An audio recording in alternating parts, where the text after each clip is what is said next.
Hello my dear students, এখনকার ক্লাসে আমি আলোচনা করতে চলেছি বাঙালির শিল্প সাহিত্য ও সংস্কৃতির অন্তর্গত বাংলা নাটক ও যাত্রার ধারা থেকে অত্যন্ত গুরুত্বপূর্ণ একটি প্রশ্ন এবং উত্তর। চলো দেরি না করে দেখে নিই আজকের এই মূল্যবান প্রশ্নোত্তরের ক্লাসটি। আজকের প্রশ্ন হচ্ছে, গণনাট্য আন্দোলন কি বা গণনাট্য আন্দোলন কাকে বলা হয়, কখন এই আন্দোলনের সূত্রপাত হয়, গণনাট্য আন্দোলনের বৈশিষ্ট্যগুলি লেখো। 1+2+2 মোট 5 নম্বর। দেখো, প্রথম প্রশ্নের উত্তর। গণনাট্য বা গণনাট্য সংঘ হলো ব্যাপক প্রভাব বিস্তারকারী একটি নাট্যদল, যেটি ব্রিটিশ শাসিত ভারতবর্ষের বিশেষ করে 1930 থেকে 1940-এর দশকে বাংলার গ্রামীণ জনসমাজে সামাজিক ও রাজনৈতিক নাটকের প্রসার ঘটানোর জন্য গণনাট্য আন্দোলন শুরু করেছিল। পরের প্রশ্নের উত্তর। প্রথম বিশ্বযুদ্ধের পরবর্তীকালে পৃথিবী জুড়ে অর্থনৈতিক রাজনৈতিক অবস্থা, বিজিত দেশগুলির সম্মিলিত উষ্মা এবং 1929-এর বিশ্বজোড়া বিরাট আর্থিক মন্দায় পুঁজিবাদী রাষ্ট্রগুলির দুর্বলতা প্রকাশ্যে আসতে শুরু করে।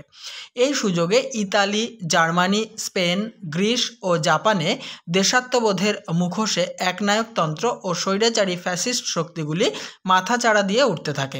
এমন পরিস্থিতিতে ফ্যাসিজমের তীব্র নিন্দা করে ভারতে এই প্রেক্ষাপটে গণনাট্য সংঘ তথা গণনাট্য আন্দোলনের সূচনা হয়।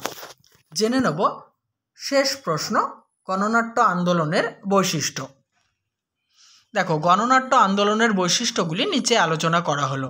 1 নম্বর, নাটক বা যে কোনো শিল্পে বাস্তব জীবন সমস্যার রূপায়ণ থাকবে, জনগণের সম্মিলিত প্রতিরোধ, সেই সমস্যার সমাধানের প্রচেষ্টাও চিত্রিত হবে।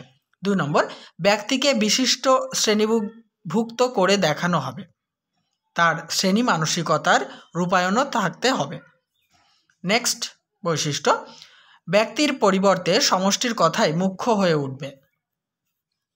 পরের বৈশিষ্ট্যটি দেখো, শিল্পের উদ্দেশ্য হবে জনতার মনোরঞ্জন, একই সঙ্গে শিক্ষা দেওয়া, জনগণের দুর্দশার মূল কারণ এবং তার পরিবর্তনের উপায় সম্বন্ধে তাদের সচেতন করা। শেষ পয়েন্ট, লোকসঙ্গীত, লোকশিল্প, লোক উৎসব প্রভৃতির মাধ্যমে লোক হৃদয়ের স্পন্দন বুঝতে চাওয়া এবং নাগরিক মধ্যবিত্ত সংস্কার ত্যাগ করে শ্রমজীবী ও গ্রামীণ লোকমানুষের কাছাকাছি যাওয়া। তাহলে অত্যন্ত গুরুত্বপূর্ণ এই প্রশ্নের উত্তরের ক্লাসটি আমি শেষ করলাম। নেক্সট গুরুত্বপূর্ণ ভিডিও দেখার জন্য আমার চ্যানেলকে সাবস্ক্রাইব করে নিয়ে আমার চ্যানেলের প্লেলিস্ট থেকে সমস্ত ভিডিওগুলি দেখতে থাকো।